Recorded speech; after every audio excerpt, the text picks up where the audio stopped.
तो आपके अपने YouTube चैनल मल्टीपल परीक्षा में एक बार फिर से स्वागत है।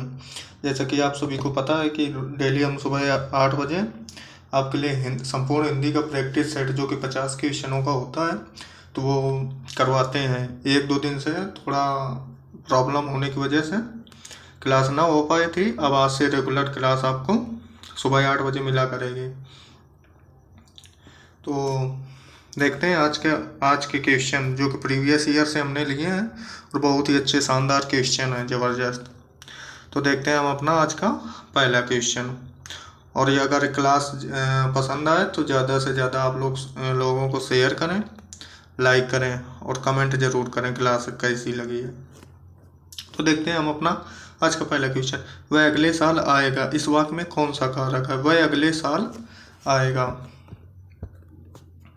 वह अगले साल आएगा, इस वाक्य में कौन सा कारक है? तो देखिए, अपदन कारक, संबंध कारक, अधिकरण कारक या कर्म कारक। तो वह अगले साल आएगा, तो अगले साल में आएगा, वह अगले साल में आएगा, क्या हो जाएगा? अधिकरण कारक, अधिकरण कारक।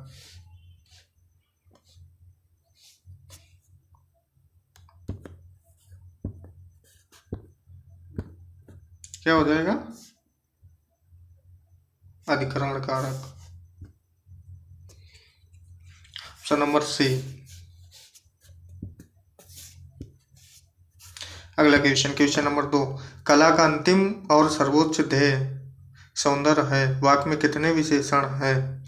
कला का अंतिम और सर्वोच्च ध्येय सौंदर्य है, वाक्य में कितने विशेषण हैं? तो देखिए, क्या पूछा गया है? वाक्य में विशेषण कितने हैं? तो कला का अंतिम और सर्वोच्च ध्येय सौंदर्य है,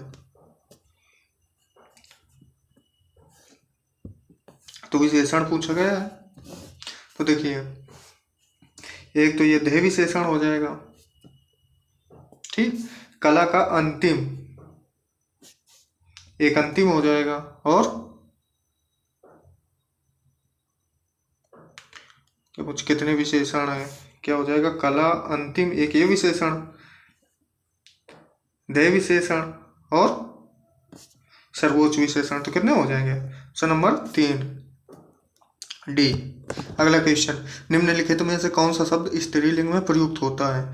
ऋतु, पंडित, हंस, आचार्य। तो देखिए, आचार्य तो पुल्लिंग है, पंडित भी पुल्लिंग है, हंस भी पुल्लिंग है, तो क्या हो जाएंगे? ऋतु आई। अगला क्वेश्चन नंबर 4। निम्नलिखित में से किस वाक्य में अकर्मक क्रिया है? पक्षी आकाश में उड़ रहे हैं, चिड़िया दाना चुग रही है, पशु मैदान में चल रहे हैं, अध्यापक बच्चों को पढ़ा रहे हैं। तो देखिए,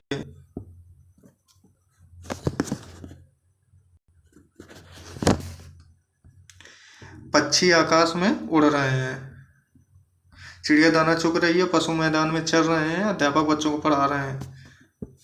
तो सकर्मक क्रिया वो होती है जिसमें कर्म की आवश्यकता पड़े, और अकर्मक क्रिया वो होती है जिसमें कर्म की आवश्यकता ना पड़े।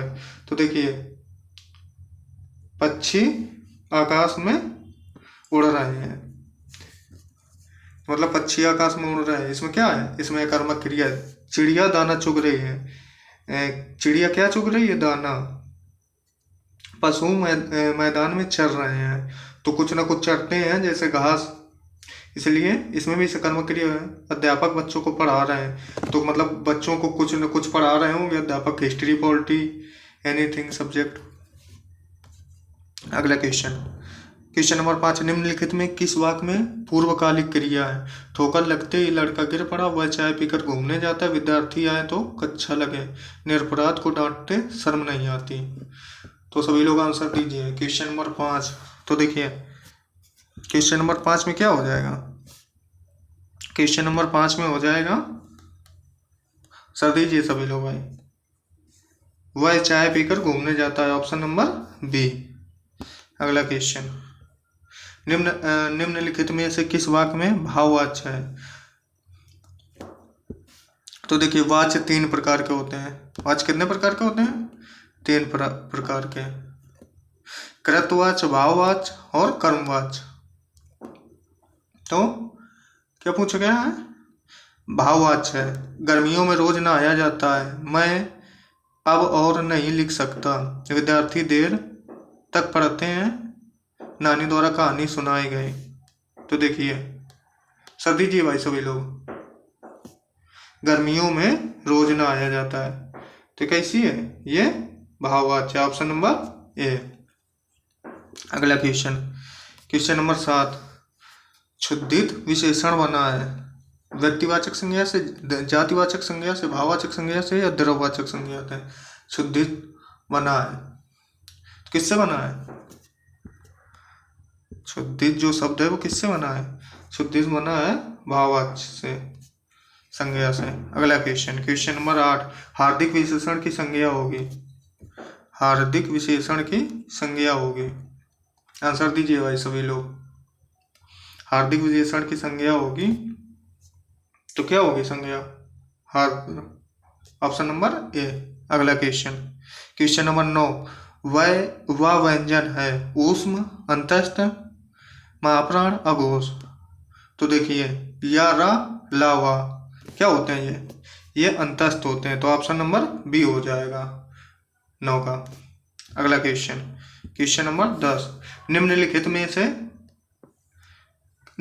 में से कौन संयुक्त व्यंजन नहीं है? तो छ, त्रा, ज्ञ क्या होते हैं संयुक्त व्यंजन? संयुक्त व्यंजन 4 होते हैं, तो कौन सा नहीं है? क्या हो जाएगा? ऑप्शन नंबर डी, फा नहीं है संयुक्त व्यंजन। अगला क्वेश्चन, क्वेश्चन नंबर 11। क्यूरोम, क्यूरोम का हिंदी शब्द होगा काराबंदी, गणपूर्ति, विशेषाधिकार, निवारक, निरोध। आंसर दीजिए भाई सभी लोग। तो क्या हो जाएगा इसका? कोरम। पॉलिटी में आप लोगों ने पढ़ा होगा क्यूरम क्या होता है? गणपूर्ति, कोरम। अगला क्वेश्चन 12। निम्नलिखित में से ऋण शब्द कौन सा है? तो देखिए पंकज, विद्यालय, कमल, जलज। आंसर दीजिए सभी लोग। 12 क्या हो जाएगा? तो देखिए ऋण शब्द वो होते हैं जो मतलब तोड़ने से कोई पूर्ण शब्द ना बने। जैसे कमल, तो अगर का अलग करोगे तो मल कोई वो ना होगा, या कम अलग करके ला अलग करोगे कुछ वो ना होगा। जैसे गाड़ी, गाड़ा ड़ी अलग कर दो। और यौगिक शब्द वो होते हैं जो, जैसे विद्यालय है यौगिक है। योग ऋण वो होते हैं जो बहुरी होते हैं, जैसे जलज, दशानन। अगला क्वेश्चन, क्वेश्चन नंबर 13। मीनाक्षी का अर्थ होता है, तो क्या होता है मीनाक्षी का अर्थ? साथ दीजिए सभी लोग। मोरनी, मछली की तरह आंख, गोल आंखों वाली, यमुना नदी, या पूनम की चांदनी। तो क्या होता है? ऑप्शन नंबर क्या हो जाएगा? बी, मछली की तरह गोल आंखों वाली। अगला क्वेश्चन, अंत अंत अत युग्म शब्द के सही अर्थ भेद का चयन कीजिए। समाप्त, नीच, समाप्त अंतिम, खत्म आखिरी, समाप्त मृत्यु। आंसर दीजिए भाई सभी लोग। तो अंत मीन्स क्या होता है? समाप्त, और अत मीन्स नीच। ऑप्शन नंबर ए हो जाएगा 14 का। अगर मजा आ रहा हो तो क्लास को ज़्यादा से ज़्यादा शेयर कीजिए आप लोग। अगला क्वेश्चन, क्वेश्चन नंबर 15। कली, कली युग्म शब्द के सही अर्थ भेद का चयन कीजिए। कली, कली, तो देखिए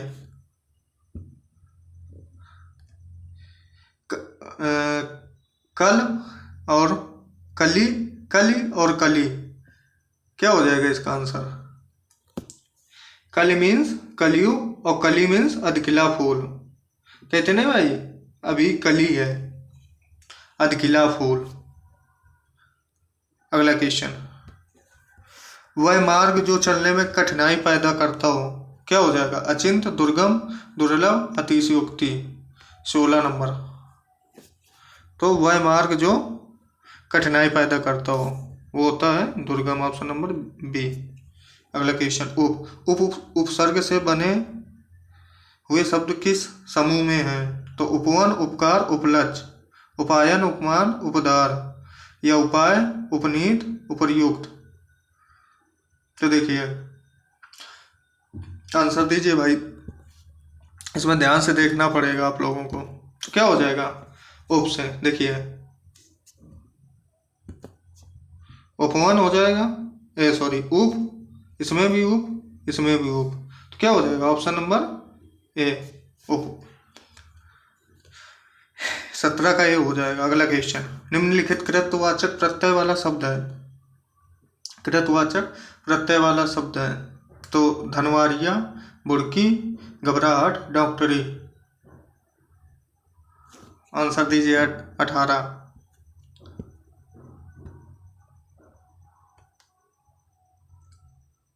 आंसर दीजिए सभी लोग भाई। तो क्या हो जाएगा कृतवाचक? कृतवाचक, कृतवाचक हो जाएगा बुड़की। अगला क्वेश्चन 19, उड़ंत स्तरी में कौन सा समास है? तो देखिए समास कितने प्रकार के होते हैं? समास होते हैं 6 प्रकार के, समास 6 प्रकार के होते हैं। तो उड़ंत स्तरी क्या हो जाएगा इसका? 19 उड़ंत स्तरी में है कर्मधारय। अगला क्वेश्चन 20, निम्नलिखित में से किस क्रमांक में द्वंद्व समास है? तो भीमार्जुन, 22, 55 या ये सभी। आंसर दीजिए सभी लोग। क्रमांक में द्वंद्व समास है, द्वंद्व समास पूछा गया है, जिसमें द्वंद्व समास मतलब समास कितने होते हैं? 6 होते हैं। तो द्वंद्व समास में दोनों पद प्रधान होते हैं आपके। तो देखिए द्वंद्व समास, भीमार्जुन, भीम और अर्जुन, 22, 20 और 2, तो कितना हो जाएगा 22, 55, 50 और 5, 55। तो ये सभी ऑप्शन नंबर डी हो जाएगा इसका। अगला क्वेश्चन, किस शब्द में संधि का सही प्रयोग हुआ है? तो अधापतन, अधोपतन, प्रातःकाल, प्रातःकाल, अंतापुर, अंतापुर या बीसी। तो देखिए इसका क्या हो जाएगा?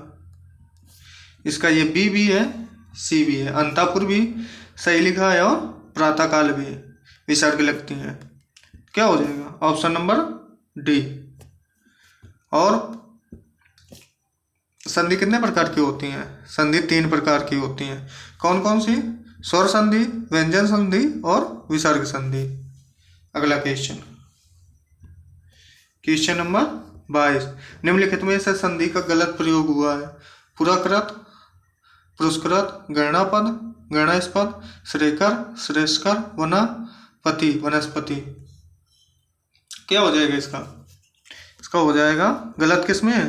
तो देखिए पुरस्कृत, पुरस्कृत, मैंने आपको संधि वाले में बताया था कि ये विसर्ग श हो जाती है ये वाली।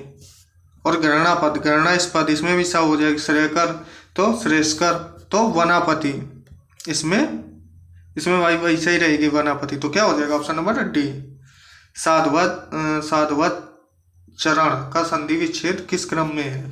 साधुवत चरण का संधि विच्छेद किस क्रम में है? आंसर दीजिए सभी लोग। तो क्या हो जाएगा? इसका हो जाएगा ऑप्शन नंबर सी, साधुधन चरण। अगला क्वेश्चन 24, किस समूह में सभी शब्द संधि युक्त हैं? तो नीमड़ी, दुर्जन, निश्चल, बी साकार, सरोज, मयूर, देवेंद्र, निशीथ, संकुल या मनोज, नरेश और सीतार्तु। क्या हो जाएगा इसका आंसर? तो देखिए 24 का मनोज, मनाधन, जा, नरेश, नरद, अनीस, इसमें गुण संधि, इसमें विसर्ग संधि, सीतार्तु, शीतधन, ऋतु, इसमें व्यंजन संधि। तो संधि युक्त है ऑप्शन नंबर डी। अगला क्वेश्चन, निष्फल में कौन सी संधि? तो देखिए निधन फल। क्या हो जाएगा इसका? इसका टूटता है इसका टूटता है निधन फल।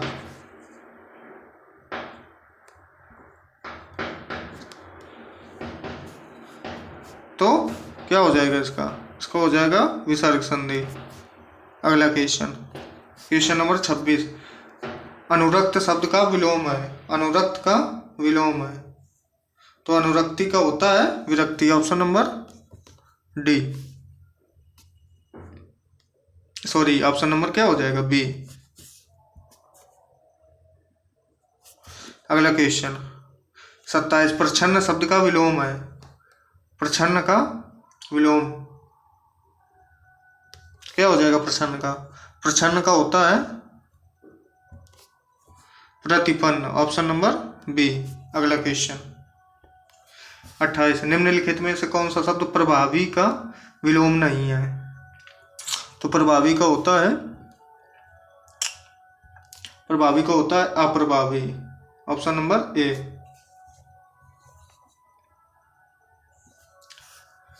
दूध, दूध का पर्यायवाची पूछा गया है तो देखिए दूध का होता है स्तन, जो स्तन से निकले। क्या होता है? स्तन। Option number A. प्रेच्छा का, प्रेच्छा का पर्यायवाची आंसर दीजिए भाई। इसका क्या हो जाएगा? Option number D. प्रेच्छा का होता है दृष्टि। प्रेच्छा मीन्स भी दृष्टि होती है, नजर। अगला क्वेश्चन 31, आकाश का पर्यायवाची। 31 आंसर दीजिए सभी लोग। क्या हो जाएगा आकाश का? व्योम, नभ, अंबर, ये सब आकाश के पर्यायवाची होते हैं। अगला क्वेश्चन मुहावरा है 32, आँख का पानी डल जाना। आँख का पानी डल जाना क्या होता है? निर्लज्ज हो जाना। Option number C. थाली का बैगन 33, थाली का बैगन मतलब सिद्धांतहीन व्यक्ति। Option number D. अगला क्वेश्चन, तलवार की धार पर चलना, नुकीला होना, पराजित कर देना, ईर्ष्या करना या कठिन कार्य करना। क्या हो जाएगा? तलवार की धार पर चलना होता है कठिन कार्य करना। Option number D. अगला क्वेश्चन, ये शुद्ध वाक्य का 35-36 शुद्ध वाक्य का चयन करना है। तो नदी के किनारे बहुत पेड़ खड़ा है। तो देखिए नदी के किनारे बहुत पेड़ मतलब बहुवचन है तो खड़े हैं, तो इसलिए ये ना होगा, अशुद्ध है। छात्र अनुशासन प्रिय होना चाहिए, तो ये भी गलत लग रहा। युद्ध मनुष्य को अमानवीय बनाता है। साधनों का विकास करने होंगे, साधनों का विकास करने होंगे। सी या डी? आंसर दीजिए भाई सभी लोग। क्या होगा इसका? तो इसका होगा देखिए ऑप्शन नंबर सी, युद्ध मनुष्य को अमानवीय बनाता है। ये बात सही है। अगला क्वेश्चन 36 देख लेते हैं। माँ को अपने पुत्र में ममता होती है। माँ को अपने पुत्र पर ममता होती है, माँ को अपने पुत्र से ममता होती है, माँ को अपने पुत्र की ममता होती है। तो क्या हो जाएगा इसका? आंसर दीजिए सभी लोग। तो देखिए माँ को अपने पुत्र से ममता होती है, माँ को अपने पुत्र से ममता होती है। Option number C. अगला क्वेश्चन, निम्नलिखित में से कौन सा तद्भव है? देखिए ऐसा कोई टॉपिक नहीं है जिससे क्वेश्चन ना लिया हो हमने। लगभग सभी टॉपिक से, जिन जिन टॉपिकों से एग्जाम में क्वेश्चन बनते हैं, सारे टॉपिक के क्वेश्चन है इसमें मिक्स। निम्नलिखित में से कौन सा तद्भव शब्द है? तो देखिए दिनकर, दिवाकर, प्रभाकर, सूरज। तो तद्भव पूछा गया है तो कौन सा हो जाएगा? Option number D. ये सब सूर्य के पर्यायवाची हैं, लेकिन ये सब तत्सम है। सूरज है तद्भव। निम्नलिखित में से कौन सा काटना का तत्सम है? तो देखिए कर्तन, कर्तन मीन्स काटना, ये तत्सम है कर्तन, और काटना तद्भव है। अगला क्वेश्चन 39, किस रस का स्थायी भाव निर्वेद है? आंसर कीजिए आप लोग। तो किस रस का स्थायी भाव निर्वेद है? तो देखिए, निर्वेद होता है शांत रस का स्थायी भाव। और रस कितने प्रकार के होते हैं? रस होते हैं आपके 9 प्रकार के। और स्थायी भाव भी 9 प्रकार के होते हैं। अगला क्वेश्चन 40 अलंकार से। दिवसावसान का समय, मेघमय आसमान से उतर रही वह संध्या, सुंदर परी सी धीरे धीरे धीरे। प्रयुक्त में अलंकार आपको बताना है। तो देखिए क्या है? दियावसान का समय, मेघमय आसमान से उतर रही वह संध्या, सुंदर परी सी धीरे धीरे। तो मतलब निर्जीव वस्तु को सजीव वर्णन किया जाए तो उसमें क्या होता है? मानवीय अलंकार। Option number D. अगला क्वेश्चन गद्यांश है आपका 41 से 45 तक। तो देखिए हम लोग जल्दी जल्दी गद्यांश पढ़ लेते हैं, फिर इसके आंसर करते हैं। राष्ट्र के सर्वांगीण विकास के लिए चरित्र निर्माण परम आवश्यक है। जिस प्रकार वर्तमान में भौतिक निर्माण का कार्य अनेक योजनाओं के माध्यम से तीव्र गति के साथ संपन्न हो रहा है, वैसे ही वर्तमान की सबसे बड़ी आवश्यकता यह है कि देशवासियों को चरित्र निर्माण के लिए भी प्रयत्न किया जाए। उत्तम चरित्रवान व्यक्ति ही राष्ट्र की सर्वोच्च संपदा है। जनतंत्र के लिए तो यह एक महान कल्याणकारी योजना है। जन समाज में राष्ट्र, संस्कृति, समाज एवं परिवार के प्रति हमारा क्या कर्तव्य, इसका पूर्ण रूप से बोध कराना एवं राष्ट्र में व्याप्त समग्र भ्रष्टाचार के प्रति निषेधात्मक वातावरण का निर्माण करना ही चरित्र निर्माण का प्रथम सोपान है।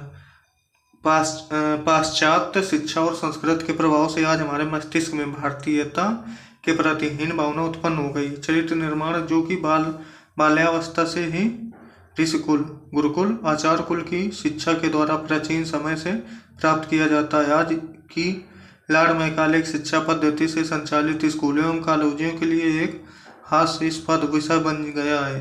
आज यदि कोई पुरातन संस्कारी विद्यार्थी संध्या वंदन या शिखा सूत्र रखकर भारतीय संस्कृति में जीवन बिताता है तो अन्य छात्र उसे बुद्धू या अप्रगतिशील कहकर उसका मजाक उड़ाते हैं। आज हम अपने भारतीय आदर्शों का परित्याग करके पश्चिम के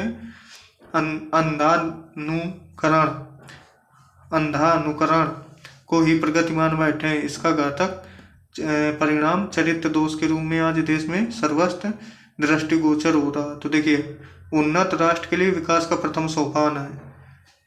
उन्नत राष्ट्र के लिए विकास का प्रथम सोपान है भ्रष्टाचार के प्रति निषेधात्मक वातावरण, जनता में सांप्रदायिक सद्भाव, राजनीति के कुशल दांवपेच या चरित्र निर्माण के लिए शैक्षिक वातावरण। तो क्या हो जाएगा? आप लोगों ने गद्यांश में पढ़ा हुई, जल्दी जल्दी हो जाएगा। उन्नत राष्ट्र के लिए विकास का प्रथम सोपान है भ्रष्टाचार के प्रति निषेधात्मक वातावरण। Option number A. अगला क्वेश्चन 22 भारतीयता के प्रति हीन भावना का कारण है। पुरातन संस्कृति में जीवन या लार्ड मैकाले की शिक्षा पद्धति या प्राचीन गुरुकुल की शिक्षा पद्धति या वर्तमान वैज्ञानिक शिक्षा पद्धति। 22 नंबर आंसर दीजिए सभी लोग। तो देखिए, पुरातन हीन भावना का कारण है। Option number B. देखिए, हमारे देश में शिक्षा का बहुत बड़ा योगदान है लॉर्ड मैकाले का। अंग्रेजी शिक्षा यही लाए थे। अगला क्वेश्चन अप्रगतिशील रूप में मजाक उड़ाया जाता है जो पाश्चात्य संस्कृति को हृदय से अपनाता है, सत्संग में अधिक समय नहीं बिताता है, धार्मिक वातावरण में जीवन बिताता है या भारतीय संस्कृति में जीवन बिताता है। क्या हो जाएगा? Option number D. भारतीय संस्कृति में जीवन बिताता है, उसके लिए उसका मजाक उड़ाया जाता है। अगला क्वेश्चन जनतंत्र के लिए लाभकारी हो सकते हैं निष्ठावान श्रमिक, धनवान व्यक्ति, उत्तम चरित्रवान व्यक्ति, शक्तिशाली सिपाही। तो क्या हो जाएगा? 44। तो देखिए भाई, ये गद्यांश मतलब ये मेंटल, मान लो मेंटल एबिलिटी क्वेश्चन, वैसे भी गद्यांश ना पढ़ो फिर भी ऐसे सबसे बेस्ट ऑप्शन आपको चूज करना है। तो क्या हो जाएगा बेस्ट ऑप्शन में? 44 का सी। अगला क्वेश्चन चरित्र निर्माण की परम आवश्यकता है समाज उपयोगी कार्यों के लिए, राष्ट्र के सर्वांगीण विकास के लिए, राष्ट्र की योजनाओं के संचालन के लिए या मानव मात्र के कल्याण के लिए। 45। तो हो जाएगा ऑप्शन नंबर बी।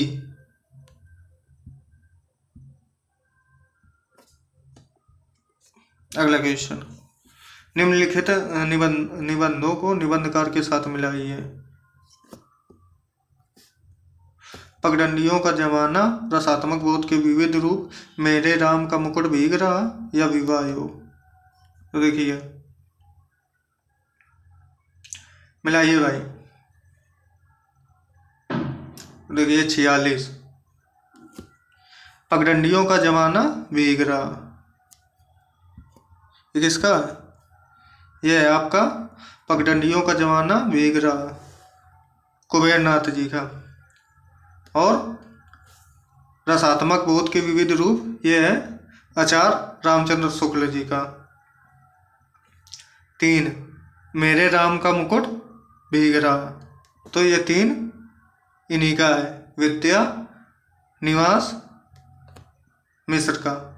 और विवाह योग, तो विवाह योग एक ही बचा, किसका? गुलाब राय जी का। तो क्या हो जाएगा? 4, 1, 3, 2, ऑप्शन नंबर डी। अगला क्वेश्चन, क्वेश्चन नंबर 47, साधारणीकरण और व्यक्ति वैचित्रवाद निबंध के लेखक हैं। देखिए साधारणीकरण और व्यक्ति वैचित्रवाद निबंध के लेखक हैं आचार्य शुक्ल, डॉक्टर नागेंद्र, हजारी प्रसाद द्विवेदी या महावीर प्रसाद द्विवेदी। 47 कवि डॉक्टर नागेंद्र। ठिठुरता हुआ राजतंत्र इस व्यंग संग्रह के व्यंग्यकार हैं। 48 डी।